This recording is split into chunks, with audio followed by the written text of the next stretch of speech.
I think that was a very conceptual idea. I was walking around Amsterdam and thinking that I'm turning like everybody with the world. And I was wondering if that's necessary. And I did a bit of Googling, and then I realized that it's actually unnecessary, where you can actually reverse it if you stand on the North or the South Pole and just follow the shadow. So it's possible to not turn with the world from one day.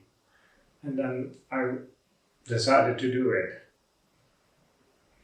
But at the first, in the first place, how do you want it to? How come you didn't want to, like a town with the world, a town with the people? Well, because I guess I'm a little bit of an outsider, outcast. So I thought we're all doing this. So it's, I guess I wanted to be a little bit special from everybody else. Everybody's turning with the world, but not me. So. But how was it actually like in the North Pole? It was really. Yeah, well, it was possible in the North and the South Pole. The problem is the South Pole is much colder because it's high. The North Pole sea ice, so that's more bearable. So actually, the South Pole is a couple of 100,000 meters high, so it's very cold. So that would be a much bigger problem. North Pole, you can just get there. But it was really damn cold, right? Even in the North Pole. No. No, I mean, it's winter, it's still -degree something, but it was in spring and it's sea ice. So I guess it was minus, let's say, 15 or something. But I think the main problem there is there are polar bears. So we also had I first went from Svalbard to the ice cap where a Russian organization had a camp. And then from there we took an Mi-8 helicopter to the North Pole. But also a guide came with us who had a shotgun. Because polar bears are the only animals besides human beings that see other animals like food. Or they see human beings like food. But it's like also like for all your work, all this side story to make, the process of making the film, making the artwork is always interesting. Well, but that's this was a pretty quick idea because I was walking around, and I grew up playing music. And I try to work in the same way because I think composers use their own state of mind to look around into something that actually matches their state of mind. And in this case, it was for me, I would not like to turn with the world. So that was exactly my state of mind. So it was an abstraction of the state of my mind. Mm-hmm. So it was a pretty short idea, but then you have to do that. You have to organize a lot of things. But yeah.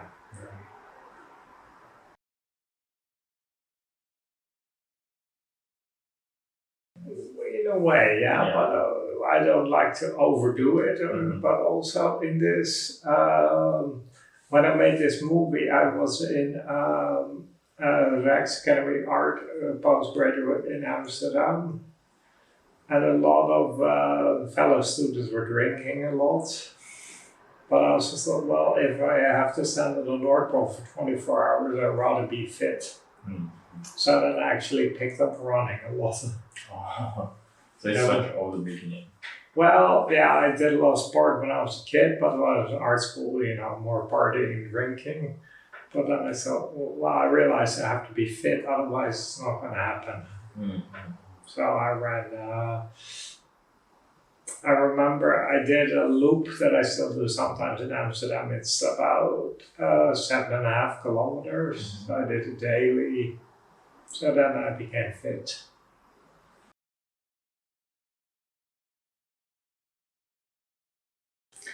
Well, that's comparable because I was dreaming of climbing Mount Everest, and I called the people who helped you to get there, and they asked me, "What's your mountaineering experience?" I replied, "I'm Dutch, so 0." And they told me, "Do Aconcagua first." That's like Mount Everest, an easy mountain to climb in the sense that it's just walk up, but it's also high. Mm-hmm. So then you can realize how your body deals with the lack of oxygen. So I did that like 11 years ago, but I made it to the summit, but when I got to the summit, I heard all kind of stories like you climb up a boy, you come down the man, and I thought it was a silly thing to do. Mm-hmm. So I realized I decided to not climb Mount Everest then. But still this idea of, climbing the highest mountain kept on echoing in the back of my head. Mm-hmm. And then I got a place in Finland, and these extremes were a kind of obsession for me. And I also checked what's the lowest spot in the earth, which is actually close to Japan, mm-hmm. the Ariana Trench. Mm-hmm. And then I kept on dreaming of the highest and the lowest mountain in my place in Finland. And then I decided to do them conceptually in my own house. My bed was exactly 0.5 meter high. So I stepped in the bed until I reached the height of Mount Everest.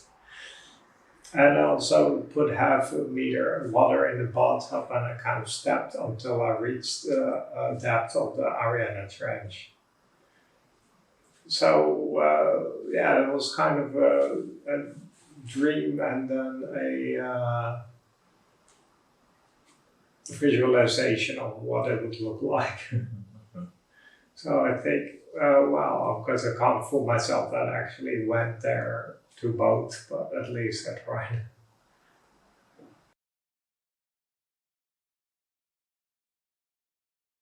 Almost, yeah. Well, that happened actually, the place where we're now, this was an apartment I got in Berlin, and it was finished beginning of 2016. And I came here and I organized it a little bit, and then I had a really bad accident. And I fractured my skull base, and then I was hospitalized, induced coma for a month. Mm-hmm. And when I came out of coma, I basically, it was my second life. I had to relearn everything. And then I did my rehab here in Berlin. And then my cameraman came and redocumented my rehab. And then I realized that an inferiority complex saved my life. And I thought that's is a good log line for a feature film. And I've always been an outcast, but I'm an outcast that survived a really bad accident. So I thought that's hopefully an interesting film in itself. So what I did is that I documented my rehab. And during that, I remembered my first life, and we inscenated those scenes with actors. And now I'm editing it together. So it's a kind of, it's about my first and my second life.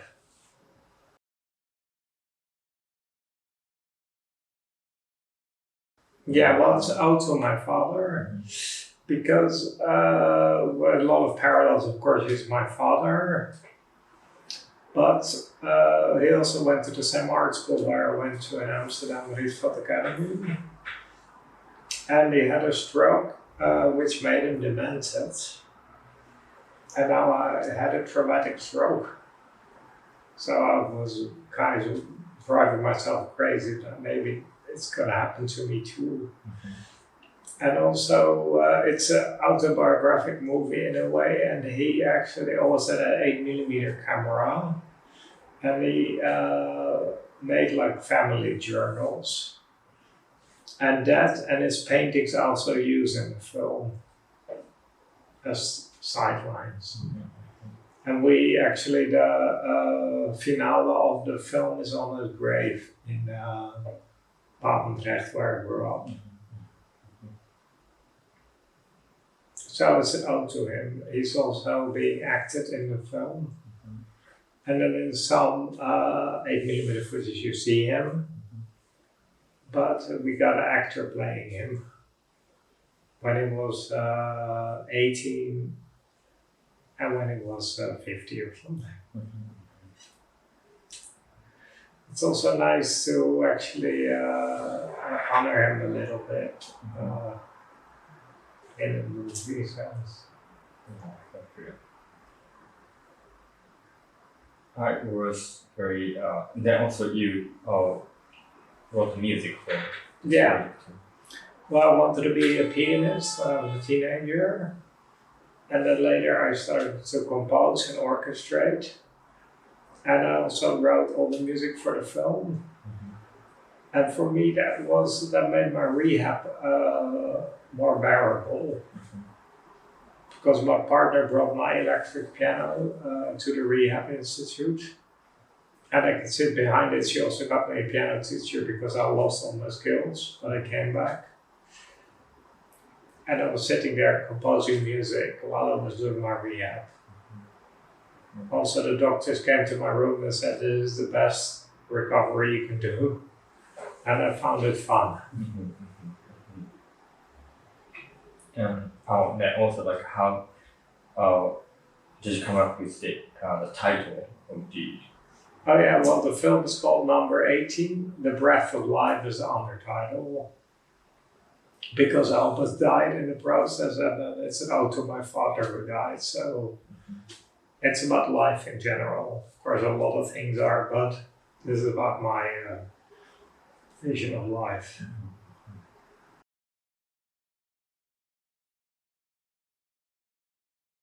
Well, it's a very personal story, but